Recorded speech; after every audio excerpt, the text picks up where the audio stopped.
yung bag natin. Tsaka yung mas maganda po naka-shoulder bag. Ayan.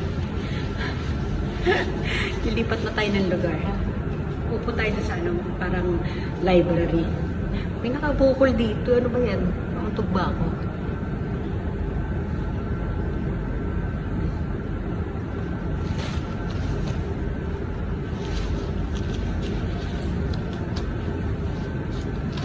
Wala lang tayo maikwento kasi nga naubusan na tayo ng kwento. Wala naman talagang ganap. Wala. Gusto ko lang talagang gusto ko lang talagang mag-wig dito. Mag-abang tayo ng abangan natin dito. Abangan natin yung dapat sa labas tayo, guys. Kaya lang umulan. Umulan kaya basang basado sa labas. Syempre, pag sinabi mong umulan, alam naman tuyong-tuyo ito sa labas, o diba? Ano lang, baka madulas pa tayo na kayo. Hanggang dito na lang, papaalam na ako, ha?